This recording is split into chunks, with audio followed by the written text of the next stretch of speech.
नमस्कार दोस्तों, आप देख रहे हैं जेकेएम न्यूज। यहाँ रोजाना मिलेगी आपको देश की 20 बड़ी और ताजा खबरें, वो भी देसी अंदाज में। यहाँ पर शुरू करते हैं आज की 20 बड़ी खबर। संसद से मानसून सत्र के दौरान लोकसभा में कल पहलगाम आतंकी हमले पर और ऑपरेशन सिंदूर पर चर्चा हुई होगी। इसके लिए विपक्षी ने कमर कस ली है। कांग्रेस ने अपने संसद पर व्हिप जारी किया गया है और इसमें देखा जाए जिसमें सोमवार 3 अगस्त तक सदन में उपस्थित रहने को कहा गया है। दिल्ली सीएम रेखा ने पीतमपुरा के जिले पार्क और शीला मार्ग बार का दौरा किया। उन्होंने अधिकारी को पार्क सजाने को और विकास कार्यों में तेजी लाने का आदेश दिया है। सीएम ने कहा 1 अगस्त से शुरू होने वाला दिल्ली का कूड़े का आज़ादी अभियान को जन आंदोलन बनाना होगा। गाजा में इजराइल की सैन्य कार्रवाई के बीच भूखमरी लोगों की जान ले रही है। गाजा से आ रही तस्वीर इंसानियत पर सवाल खड़े कर रही है। इसी बीच अमेरिका के पूर्व राष्ट्रपति बराक ओबामा ने चिंता जताई है। कहा है कि मानवीय सहायता तत्काल पहुंचनी चाहिए वहां पर।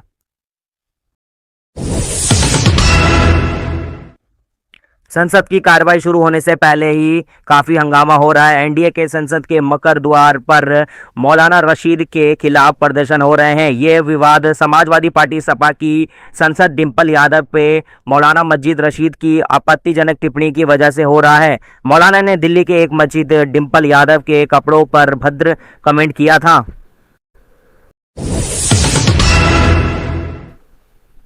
1 अगस्त 2025 से यूपीआई ऐप जैसे पेमेंट फोन पे, गूगल पे में पेमेंट करने वालों के लिए नए नियम लागू होंगे। एनपीसी के अनुसार हर सफल पेमेंट के बाद बैंक को मैसेज या फिर नोटिफिकेशन भेजकर बताना पड़ेगा कि खाते में कितना बैलेंस बचा है, लेकिन बैलेंस चेक करने पर प्रतिदिन की सीमा 50 बार होगी। सपा प्रमुख अखिलेश यादव ने संसद में ऑपरेशन सिंधु पर चर्चा करने के दौरान हम सेना पर साहस और बहादुर का सराहना करते हैं। अगर सेना को और मौका मिलता तो शायद पीओके भी ले लेते। उन्होंने पहलगाम घटना का जिक्र करते हुए कहा है कि पहले भी वह एक घटना हुई थी जिसके बारे में जनता को जानकारी नहीं दी गई। लोकसभा की कार्यवाही शुरू होते ही विपक्षी ने सदन में हंगामा शुरू कर दिया। विपक्षी दल एसआईआर को लेकर हंगामा कर रहा है। सदन के बाहर भी नेताओं ने जबरदस्त हंगामा किया। सदन में पीएम मोदी भी मौजूद हैं। आज पहलगाम हमले और ऑपरेशन सिंदूर पर 16 घंटे तक चर्चा होने वाली है। सरकार और विपक्षी दोनों आपस में रणनीतिक के साथ साथ चर्चा करने के लिए तैयार हैं। इसरो और नासा ने संयुक्त मिशन निस्सार सैटेलाइट 30 जुलाई को शाम 5 बजे आंध्र प्रदेश से श्रीहरिकोटा में लॉन्च होगा। ये सैटेलाइट धरती की सतह, बर्फ, जंगल और समुद्र में होने वाले बदलाव को बहुत सटीकता से मापेगा। हर 12 दिन में पूरी धरती का ये तस्वीर लेगा, जिससे पता चल पाएगा। आज सोने और चांदी की कीमत में गिरावट आई है। दिल्ली से चेन्नई तक गोल्ड सिल्वर के दाम कम हुए हैं। 24 कैरेट सोने की कीमत 550 से कम होकर 99,000 प्रति माह 10 ग्राम का हो गया है, जो शनिवार को 1 लाख थी। 22 कैरेट 10 ग्राम सोने की कीमत अब 91,000 और 18 कैरेट गोल्ड 10 ग्राम की और 74,000 का हो गया है।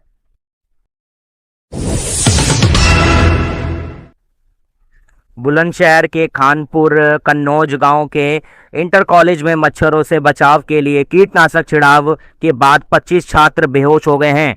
बच्चों को उल्टी और चेहरे पर जलन होने की शिकायत हुई। उन्होंने अस्पताल ले जाया गया, जहां अभी स्थिति देखा जाए तो ठीक है।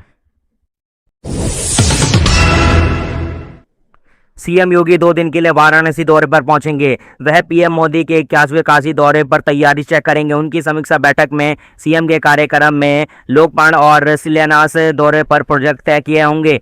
2 अगस्त सीएम मोदी जनसभा रूपरेखा और भीड़ की जिम्मेदारी का संगठन पदाधिकार पर चर्चा होगा। कंबोडिया और थाईलैंड के बीच में आखिरकार सीज फायर हो गया है। मलेशिया की राजधानी कुआलालंपुर के में शांति वार्ता हुई है। इसके बाद कंबोडिया के पीएम हुन मोटेन ने थाईलैंड के साथ बिना शर्त युद्ध विराम घोषणा किया है। सीमा विवाद की वजह से हुई गोलाबारी में अब तक 22 लोगों की मौत हो गई। बिहार में एसआईआर के दौरान करीब 65 लाख लोगों का नाम हटा सकते हैं। इससे 22 लाख लोगों की मौत हो चुकी है। चुनाव आयोग ने कहा है कि किसी का नाम कटने से पहले उसे नोटिस देकर पक्ष रखने का मौका मिलेगा। मतदाता डीएम और चीफ इलेक्टोरल ऑफिसर के पास अपील कर सकेंगे।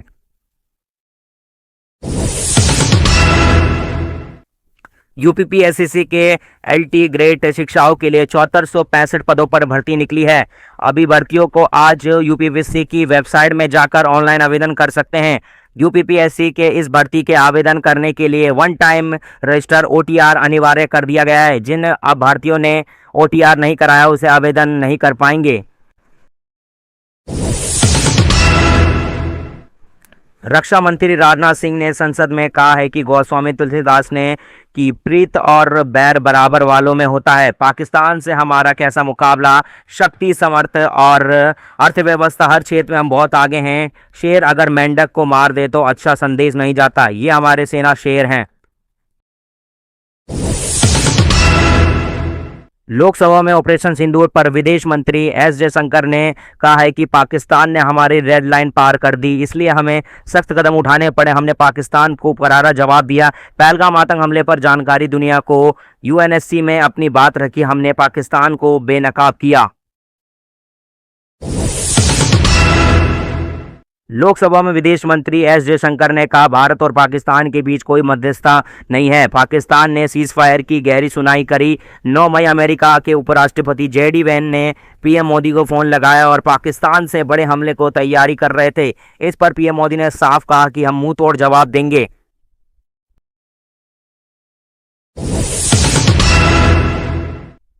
सरकार ने किसानों के लिए नई क्रेडिट योजना शुरू की है। इसका मकसद है कि आसान कर्ज देना ताकि किसानों की मदद हो सके। ये योजना 100 जिलों में लागू हो चुकी है। किसान अब बहुत खुश हैं, इससे स्वागत कर रहे हैं। योजना का बजट 24,000 करोड़ रुपए है, लगभग जल्द ही शुरू होगी।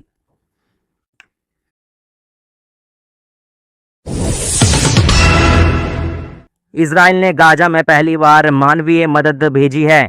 ये कदम अंतर्राष्ट्रीय दबाव की वजह से उठाया गया है। अमेरिका ने इसे सकारात्मक बताया है, हालांकि वह भी संघर्ष चल रहा है। लोग राहत की उम्मीद लगाए हैं। मदद का असर धीरे धीरे देखने को मिल रहा है।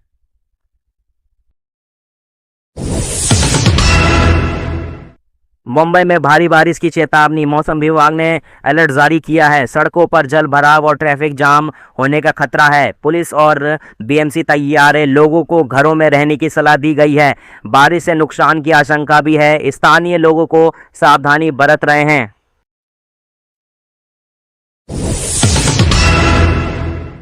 तो दोस्तों, ये थी देश भर की आज की 20 बड़ी खबरें। अगर वीडियो पसंद आए तो लाइक करें और कमेंट कर बताएं अपनी राय, और चैनल को जेकेएम न्यूज को सब्सक्राइब करना बिल्कुल ना भूलें। कल फिर मिलते हैं ताजा और बड़ी खबर के साथ। धन्यवाद और जय हिंद।